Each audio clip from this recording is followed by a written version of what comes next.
Bismillahirrahmanirrahim. Alhamdulillah hamdan katsiran thayyiban mubarakan fih kama yuhibbu rabbuna wa yardah. Wa asyhadu an la ilaha illallah wahdahu la syarika lah. Wa asyhadu anna Muhammadan abduhu wa rasuluh. Salawatu rabbi wa salamuhu wa barakatuhu alaihi wa ala alihi wa sahbihi ajmain, amma ba'du. Ayat sekalian rahimani wa rahimakumullah. Alhamdulillah di pagi hari ini kita kembali bisa melanjutkan kajian kita, yaitu kajian tauhid dari kitab Ushulus Salasah. Kemarin sudah kita bahas tentang apa itu khasyah, al-khusyu' dan khasyah. Untuk bisa lihat lagi nanti ya. Nah, sekarang kita masuk di antara bentuk ibadah yang selanjutnya adalah al-inabah. Al-inabah. Ya, beliau mengatakan wal khusyu'u wal khasyatu wal inabatu. Ya, wal inabah. Seperti biasa, kita akan menjelaskan apa itu definisi inabah. Ya, definisinya apa? Kemudian dalil yang menunjukkan bahwa inabah adalah bentuk ibadah kepada Allah Azza wa Jalla. Penulis mengatakan wa dalilul inabati qauluhu ta'ala. Ya, dalil bahwa inabah adalah ibadah firman Allah Ta'ala, wa anibu ila rabbikum wa aslimu lahu. Kalau kita lanjutkan, min qabli ayyatiyakumul adzabu summa la yunsarun wa anibu ila rabbikum wa aslimu lahu min qabli ayyatiyakumul adzabu summa la tunsarun. Jadi wa anibu ila rabbikum, kembalilah ya kepada Rabb kalian, kembali dengan bertaubat kepada Rabb kalian. Wa aslimu lahu, dan serahkan, ya berserah dirilah hanya kepada Allah sebelum datang azab yang menimpa kalian, kemudian kalian tidak diberikan pertolongan. Ini ya, bahwa ini dalil ya yang menunjukkan bahwa perintah untuk inabah. Di sini Allah Subhanahu wa taala memerintahkan wa anibu, gitu. Jadi kembalilah kepada Allah dengan bertaubat. Ya, kemudian wa aslimu lahu, dan serahkan, pasrahkan diri kalian kepada Allah. Baik. Berarti di sini kalau kita perhatikan ya, nanti insyaallah kita akan bawakan definisinya agak mirip dengan taubat. Inabah dengan taubat itu agak ada sisi apa? Kemiripan. Ya, kemiripan. Kan taubat kembali kepada Allah juga ya. Sedangkan inabah juga kembali kepada Allah. Tapi nanti ada perbedaannya. Ada sisi perbedaannya. Baik, saya bacakan definisinya sekarang. Ada beberapa definisi di sini. Ya mungkin 1-2 kita bawakan ya. Baik. Definisi yang ditulis oleh Dr. Haisam yang disyarahnya ini saya bacakan. Al-inabatu ar-ruju'u ilallahi ta'ala. Inabah itu yaitu rujuk kembali kepada Allah. Bil qiyami bi ta'atihi, dengan melaksanakan ketaatan kepadanya. Jadi kembali kepada Allah dengan memperbagus ya, ketaatan kepada Allah. Jadi nggak sekedar kembali saja, tapi dia dengan menambah amal soleh dan melaksanakan ketaatan kepadanya, wajtinabi maksiyatihi, dan menjauhi maksiat. Ya, menjauhi maksiat. Wa anibu ay irji'u. Anibu artinya apa? Kembalilah.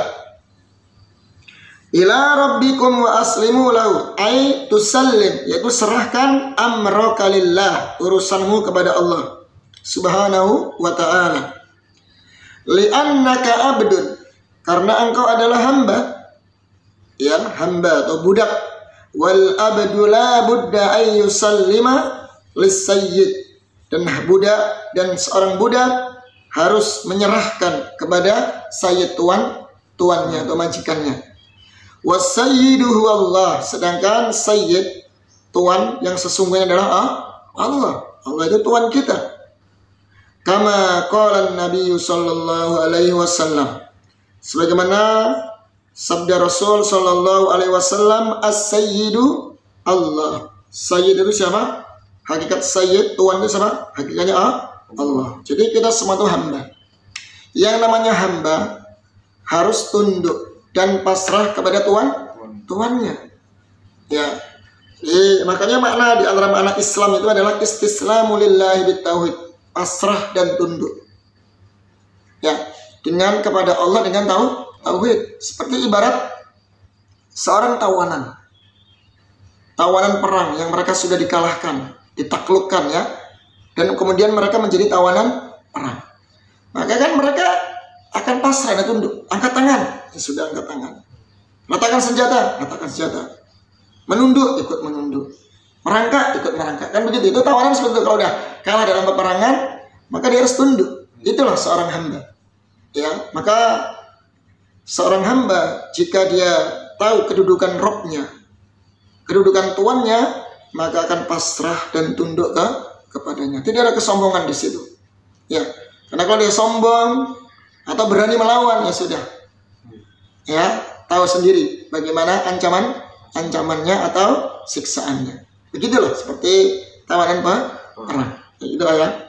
Itu makna di sini kata penulis. Jadi penulis di sini agak sedikit menambahkan, atau di sini sudah terlihat bagaimana perbedaan antara inabah dengan taubat. Coba, kalau taubat itu kan kembali kepada Allah Subhanahu wa taala. Ya, dengan menyesali perbuatan yang dia lakukan, kemudian dan dia berazam untuk tidak mengulangi perbuatannya. Itu kan taubat.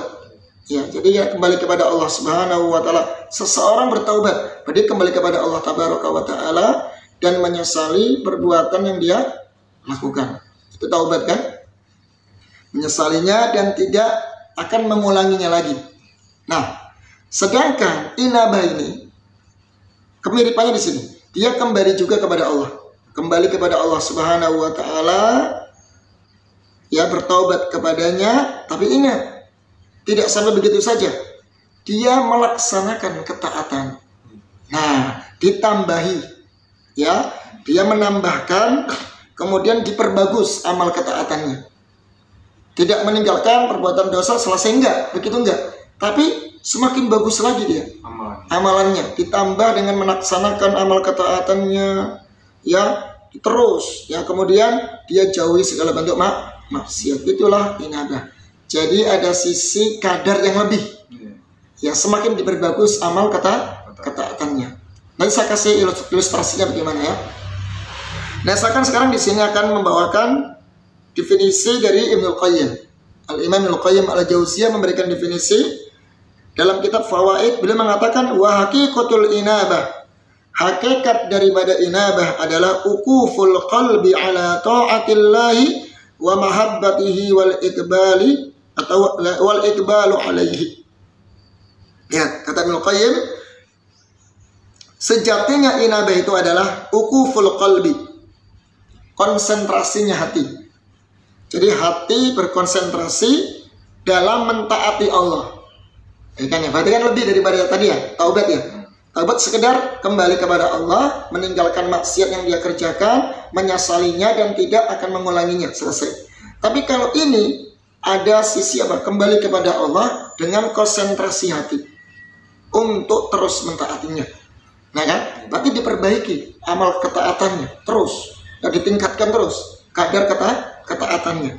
Kemudian wa mahabbatihi, dan kecintaannya, insyaallah.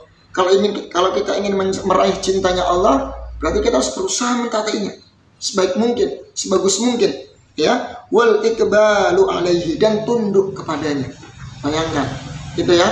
Nah, makanya kedudukan inabah ini lebih tinggi daripada taubat.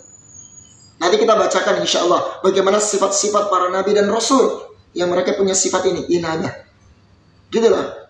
biasanya orang yang hijrah, Masya Allah ya, dia hijrah dari kelamnya maksiat yang dia lakukan, atau kehidupan yang dulu pernah dia gelap, kehidupan gelap yang pernah dia alami sebelumnya, dia bertaubat, belajar agama dengan benar. Biasanya akan tumbuh di sini inabah, semakin bagus. Bagaimana dia akan menutupi segala dosa yang belum pernah dia lakukan, ya, dan mengejar keridhaan Allah dan ketaatan. Semakin cinta kepada Allah, semakin cinta dengan ketaatan, dan terus meningkatkan amal solehnya. Biasanya seperti itu ya, semakin bagus. Karena dia tahu dia telah berbanyak berbuat dosa sebelumnya, dan dia ingin berusaha menutupi itu semuanya dengan inabah tadi ya, dengan inabah, konsentrasi hati untuk mentaati Allah Subhanahu wa Ta'ala. Ya, dari sini kita tahu bahwa inabah derajatnya lebih tinggi dari taubat. Ya, dari taubat. Baik. Kemudian di sini dikatakan bahwa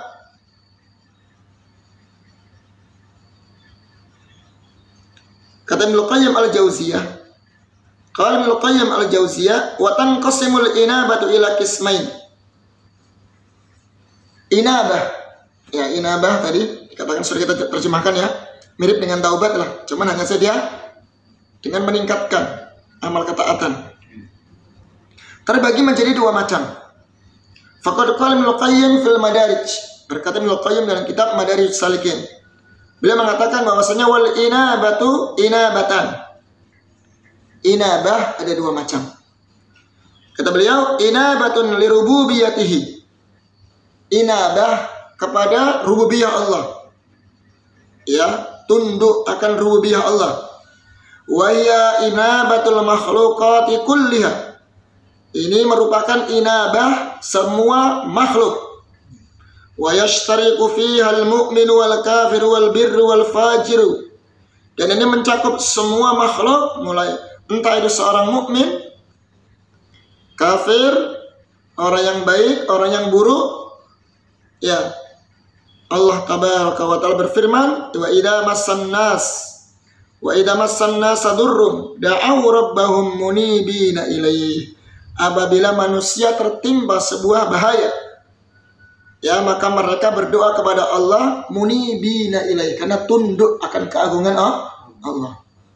Jadi yang pertama kata Ibnu Qayyim, inabah terhadap rububiyah Allah, sifat rububiyah Allah. Jadi kita semuanya ini, mau yang mukmin, mau yang kafir, mau yang muslim, mau yang fajir, mau yang fasik, mau yang taat, semuanya ya, semua tunduk. Ya, tunduk di bawah rububiyah Allah. Kita tunduk. Kita bukan siapa-siapa ya di hadapan Allah Subhanahu wa Ta'ala. Kita semuanya makhluknya yang butuh akan pertolongan Allah Subhanahu wa Ta'ala, dan kita tahu dan kita yakini tidak ada di dunia ini yang bisa melepaskan ya bahaya maupun memberikan manfaat kecuali hanya Allah Subhanahu wa Ta'ala. Ya, semuanya tunduk akan keagungan ciptaan Allah, ya, aturan Allah.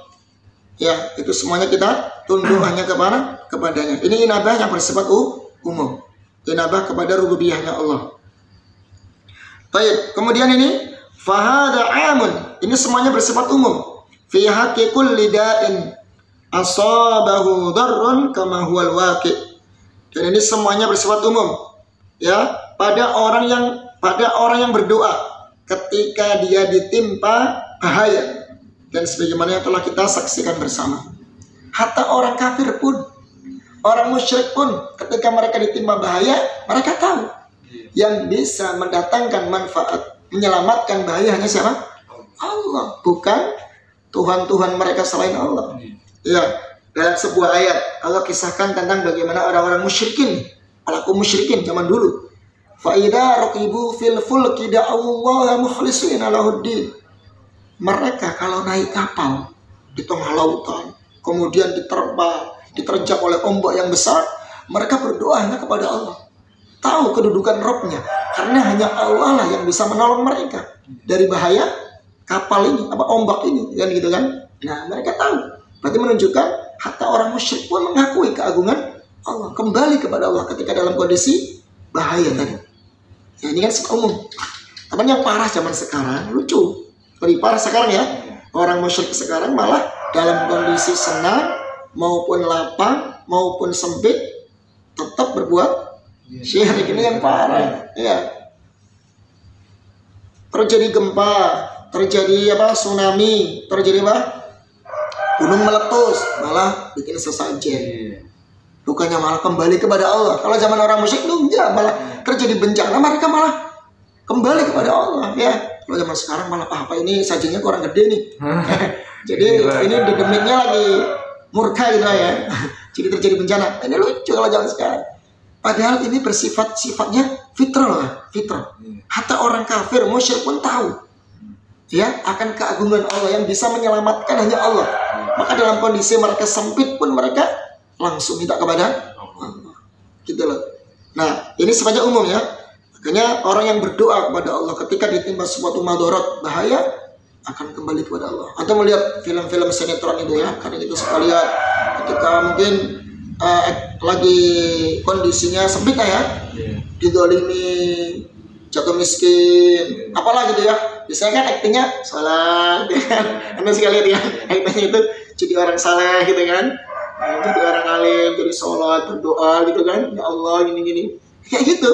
Ibaratnya memang fitrahnya seperti itu. Ketika orang ditimpa musibah, ya bencana, ya kan dalam kondisi jatuh, bangkrut, ya hanya Allah tempat meminta. Dengan aktingnya gitu lah bisa itu. Atau cuman dulu kan gitu ya. Pasti deh kalau kondisinya kayak gitu pasti jadi orang alim, sholat gitu kan. Tapi kalau pas kondisinya gini, udah nggak ada settingan. Sholat lain nggak ada. Aslinya tuh negara kayak gitu ya, aneh ya. Ya itu, tapi memang itu fitrah ya. Fitrahnya hanya Allah yang memang mampu untuk menyelamatkan dan memberikan pertolongan kepada hambanya dalam kondisi apapun ya. Baik. Jadi ini ya, jadi semua tunduk dan akan rububiyah Allah. Hatta orang musyrik pun nggak mengakui, nggak pernah meyakini bahwasanya berhala mereka bisa punya sifat rububiyah, nggak ada. Gak menciptakan, gak memberi rezeki, mereka yakin mereka juga gak punya sifat seperti itu ya. Tuh. Terus yang kedua, inabatul awliyaihi, bentuk inabah yang kedua kata Ibnu Qayyim, jadi inabah para wali-wali Allah, kekasih-kekasih Allah. Bagaimana mereka? Wa ya inabatul ilahiyah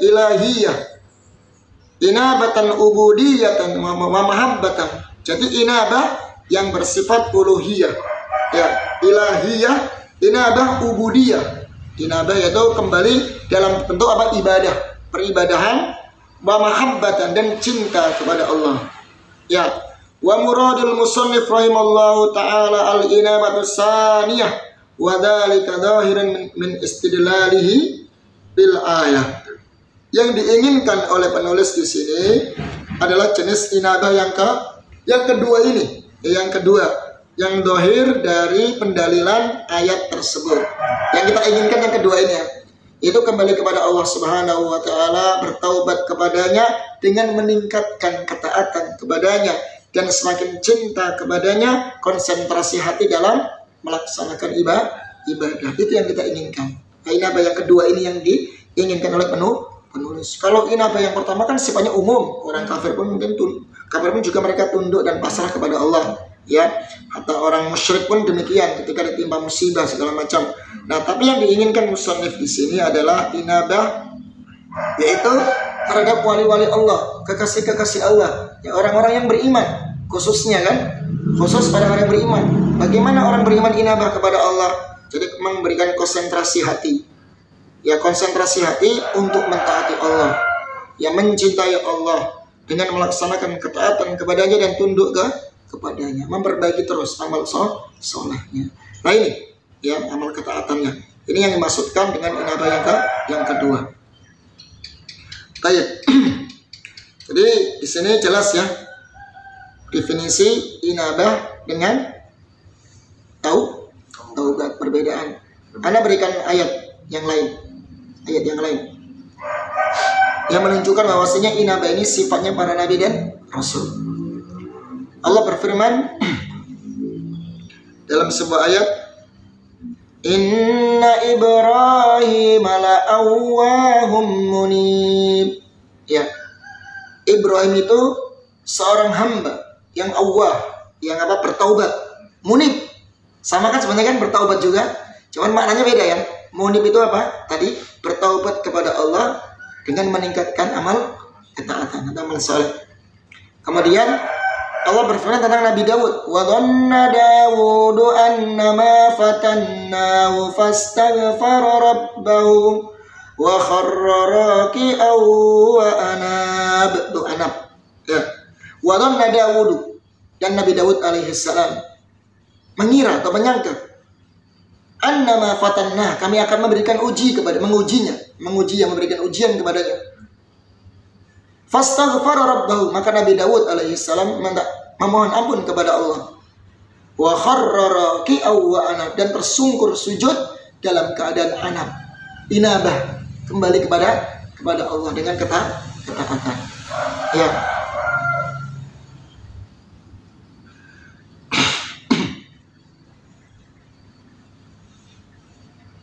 Baik, itu diantara dalil bahwasannya inabah merupakan sifat dari kalangan para nabi dan rasul. Nah, sekarang kita akan